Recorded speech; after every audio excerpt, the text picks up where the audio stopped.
In the water. Yvonne looked up from her monitor, the beads in her cornrows clattering as Roger walked into her office. Roger sat in the dark wooden chair opposite her desk. "Weren't you assigned Alice Van Buren?" "Oh, no, you don't," Yvonne said. "You can't have her." Yvonne hadn't been assigned Alice. She'd requested her. Alice was probably the only murder victim's wife she would ever meet. They hadn't even put the murder in the papers. Maybe they thought there'd be a panic. "Please," Roger said. "I'm just trying to save you some trouble. I've already spoken to her and..." Yvonne crossed her arms and glared. "Wouldn't you raise hell if I talked to one of your patients behind your back?" "She's refusing modern therapy. What are you going to do, use old-fashioned techniques your grandmother used?" Roger had a lot of nerve mentioning Grandma. Yvonne glanced at the photo on the corner of her desk. Grandma Jackson had been a big woman, with braids down to her hips and skin like chocolate. Grandma Jackson smiled back at the camera, all reassuring good nature. Roger said, "I think we should just wipe her and have done with it." "Too bad she's not your patient," Yvonne said. "I could take her away from you, you know." "Don't you dare." There was an awkward silence. "It'll be less confusing for her if I come with you," Roger said. "Just to hand her off to you, you understand." "Fine," Yvonne said. "Whatever." "Good girl," Roger said, and Yvonne gritted her teeth. "Room 314. He stood. "Let's go." "Now?" Yvonne said. She picked up her coffee and almost took a sip, then put it down again, making a face. It was cold, and it had been so bitter hot that she'd taken caffeine pills with orange juice instead. Roger snorted. "That bad?" Roger clearly wasn't going anywhere, so Yvonne stood, picked up her jacket, and followed Roger out of her office. The halls were white to the point of being blinding after her calm, earth-toned office, and reeked of disinfectant. They went upstairs and over to room 314. Roger placed his hand on the identification plate, and the door slid open. "Hello, Alice," Roger said. The patient, a skinny, pale woman with brown hair, backed away from Roger. She reminded Yvonne of someone, although she couldn't put her finger on whom. The patient fell into a seated position on the bed, mouth open, staring at Yvonne. Before Yvonne could say anything, Roger said, "This is Dr. Jackson. Dr. Jackson, this is Alice." "We're not going to hurt you," Yvonne said. The patient, Alice, stared at Yvonne for a moment, then shut her mouth. She shot Roger a defiant look. "I'll just leave you to it," Roger said, and left. "Hello, Alice," Yvonne said. "You can call me Yvonne if you prefer." "We've met," Alice said. It wasn't a question. Alice really did look familiar. "Refresh my memory?" "It doesn't matter," Alice said, and looked away. There was an uncomfortable silence. Yvonne said, "Dr. Hill said you're refusing drug therapy." "I had a negative reaction once," Alice said. "Really?" Yvonne said. "Usually that's associated with an interaction with an unapproved drug. You should be fine this time. Your blood tests came back clean." "I wasn't on anything then either," Alice said. "That's very unusual," Yvonne said. Alice shrugged. "Just weird, I guess."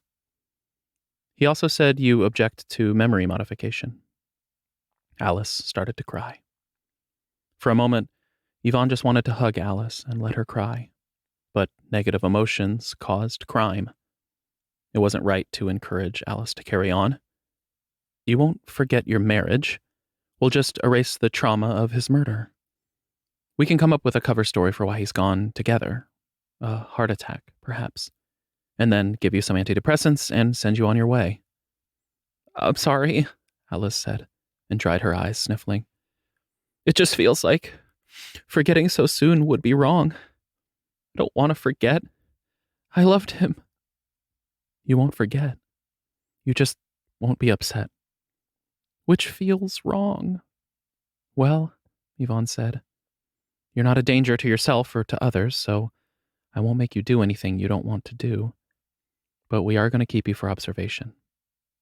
"All right," Alice said. Yvonne patted Alice on the shoulder. It seemed to make Alice nervous, so she decided not to do that again. "Get a good night's sleep. Let me know if you need something to help you rest." I'm fine, Alice said, although she didn't look fine at all. Yvonne left and locked the door behind her, then clocked out and walked to the train station. The art display on the street corner was a holographic image of a large fish swimming in a tank, which she always felt was very soothing and very appropriate to a hospital. Across the street, there was an escalator down to Marta 2, the commuter train. The sun was setting, and the streetlights all up and down the street lit up in random pastel colors. The crosswalk signal chimed, and she crossed the street and took the escalator down to the commuter train, where most people were reading or sitting quietly. Some of them looked up and smiled. She smiled back. The station was decorated with statuary from the old days of Atlanta, some of the few architectural pieces that survived the Civil War.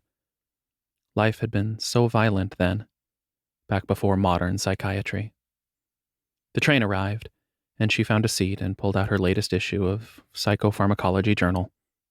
She'd barely finished the first article when she realized she was almost at her stop, so she put the journal away and looked around. Out the window, they were passing an old graveyard with Victorian monuments of stone angels. Yvonne liked to jog there in the mornings. Grandma Jackson was buried there. The train pulled to a stop, and Yvonne got out and walked the 4 blocks to her house. It was dark now, but the city provided excellent lighting. She unlocked the door, went inside, and locked the door again. Locks on doors were really a throwback to her mother's time.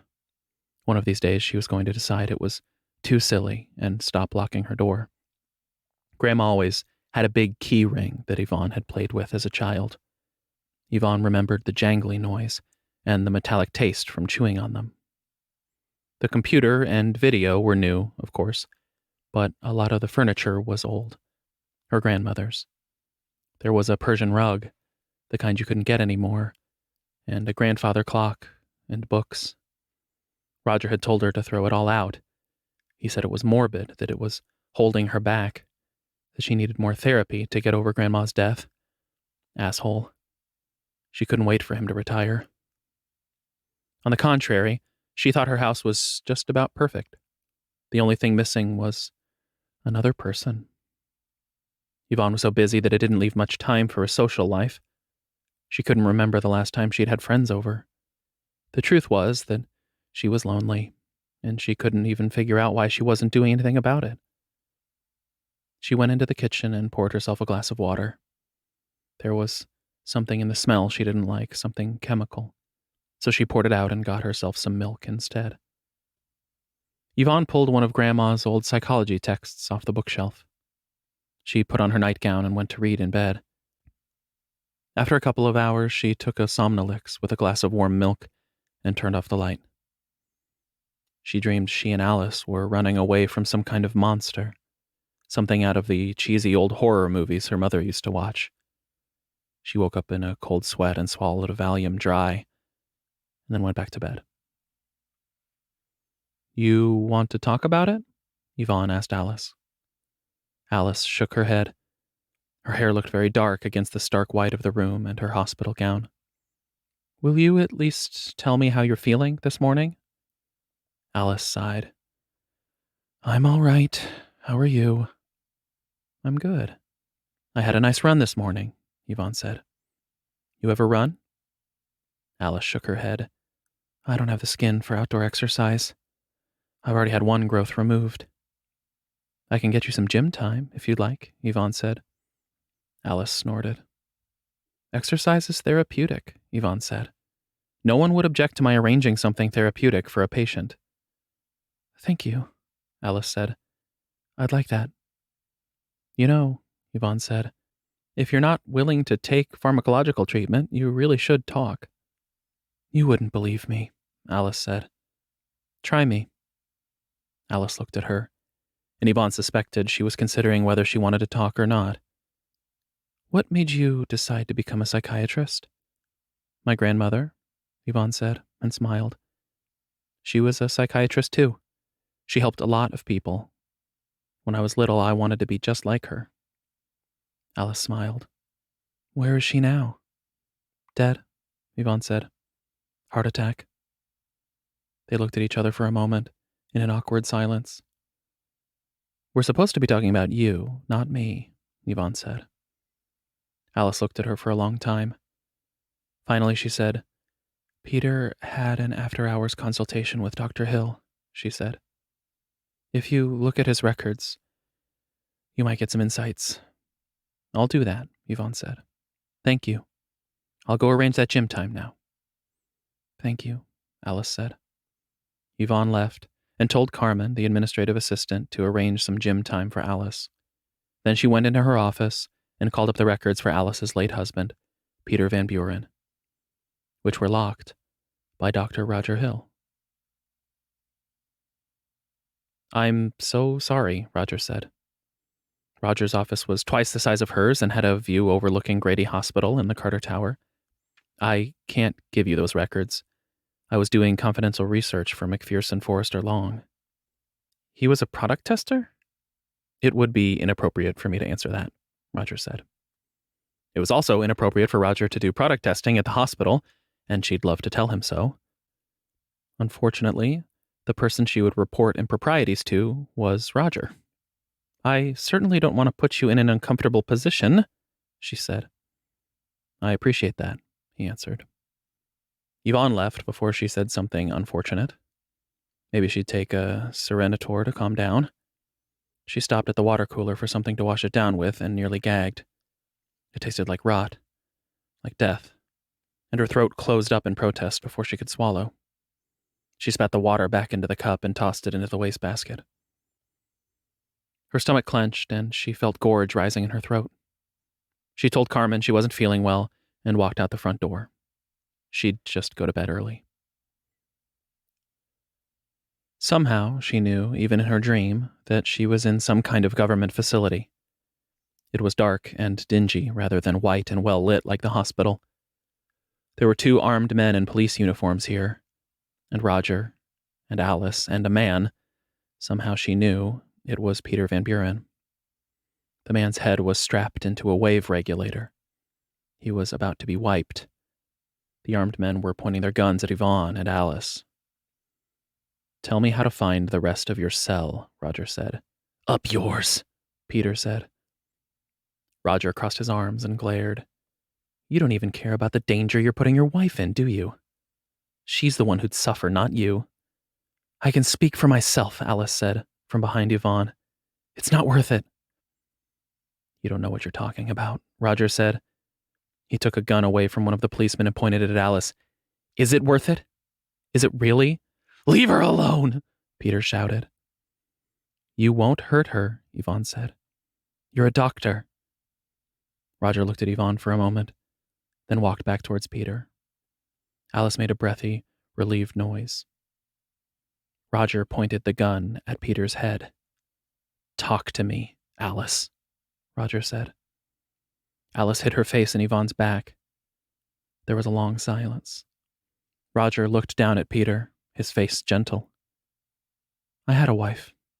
Once, he said, and pulled the trigger. Alice screamed. Yvonne wanted to scream, but couldn't. She was frozen, filled with a sense of horrible recognition. The smell of gunpowder, the metallic scent of blood thick enough that she could almost taste it. All familiar. Roger looked over at Yvonne. You of all people should understand. Yvonne, fully awake, sat up in bed and lunged for the light, shaking. She reached into the nightstand drawer and took a couple of tranquilizers. She had a strong sense that Peter and Alice had been here, in her house. She could almost see Alice laughing.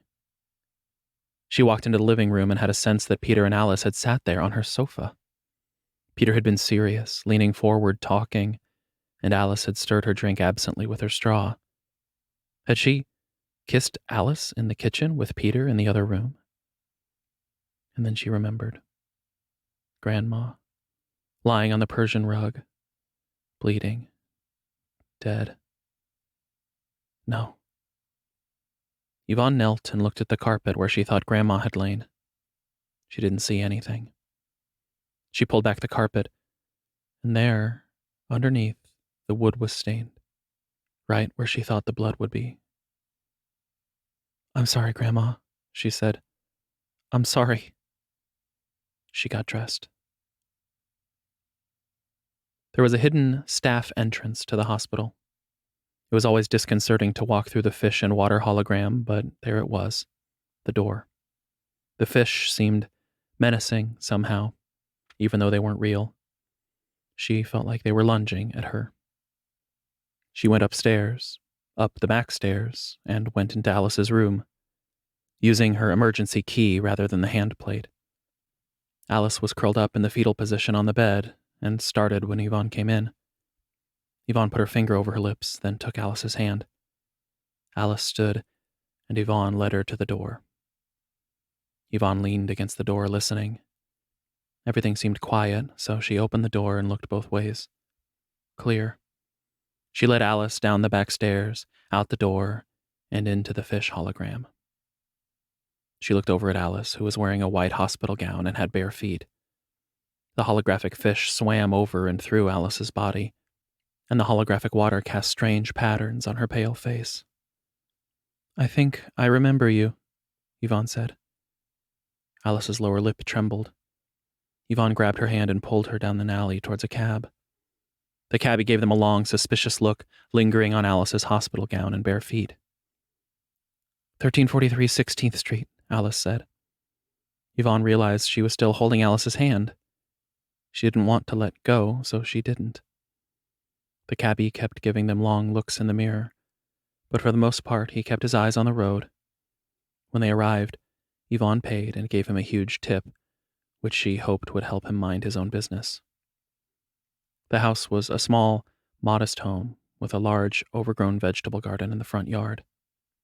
Alice led Yvonne up the sidewalk to the front door and opened it. Alice reflected with amusement that her locking habit made her more eccentric than an escaped mental patient. Alice and Yvonne stepped inside, and Alice shut the door and led Yvonne back to the bedroom. She then extricated her hand from Yvonne's. Sorry, Yvonne said. Alice just smiled and opened drawers, pulling out a change of clothing. I think I remember your husband's murder, Yvonne said. Alice froze for a moment, then returned to removing clothes from her chest of drawers. Government drugs aren't voluntary. They're in the water. Alice changed clothes, pulling off the hospital gown and putting on nondescript casual pants and a shirt. She sat on the bed and pulled on shoes and socks. Why would the government need to drug us? Yvonne said. We've eliminated crime. Then she put her hand over her mouth. She felt a sense of wrongness that she would say that, and it wasn't just because she had said it to a murder victim's wife. Alice just stared at her. You could go to the police, Yvonne said, then remembered the armed men in police uniforms in her dream. Or the press? Alice shrugged. I'm an escaped mental patient. Who would believe me? By the way, there's a chemical formula that you're supposed to write down on a piece of paper for me. What? Yvonne said. I know, it doesn't make any sense, Alice said, standing and handing Yvonne pencil and paper. But you'll know when you start writing. Yvonne looked at the pencil and the piece of paper, and sure enough, yes, she felt an urge to write down a formula. She scribbled the formula onto the paper, some kind of psychopharmacological, but she'd have to study it more to make a guess at what it did, and handed it to Alice. Thank you, Alice said. You should go home, and I should go, and you can't know where. She looked at Yvonne for a moment, then leaned over and hugged her. I've missed you. I'm sorry I can't take you with me. She paused a moment, looking like she had something to say, but all she said was, I'm sorry about your grandmother. She headed towards the door, then turned and said, Don't drink the water. Then she left. Yvonne left the house, confused, and wandered back past the train station she saw on the cab ride there. She considered taking more tranquilizers, but decided against it. She got on the train and rode to her stop. When she got off the train, she was surrounded by police, who arrested her on charge of abetting a terrorist, handcuffed her, and put her in the back of a police car. Yvonne didn't for one moment fail to realize that she was strapped into the same chair where Peter was murdered. Roger stood over her with his arms crossed. You didn't give them the antidote, did you? What? Roger smirked. Good girl. You're not going to kill me, are you? Yvonne asked. Oh, Yvonne, Roger said. You're far too valuable as a psychiatrist to kill. Yvonne sighed in relief. People trust you, he said. You have a genuine quality that I could never duplicate. No, she supposed he couldn't. We'll just wipe your memory. After all, it worked well enough the first time. Don't drink the water, Yvonne thought. Don't drink the water. Don't drink the water. Yvonne took a sip of coffee and then made a face. Bitter. She put it on the corner of her desk and took caffeine pills instead. Business was booming, and no one was sure why. At this rate, they might have to hire more doctors. Roger wasn't handling the stress well. There was even some talk of him stepping down. Yvonne wished he'd hurry up. She stood and headed to the cafeteria for a nice glass of milk.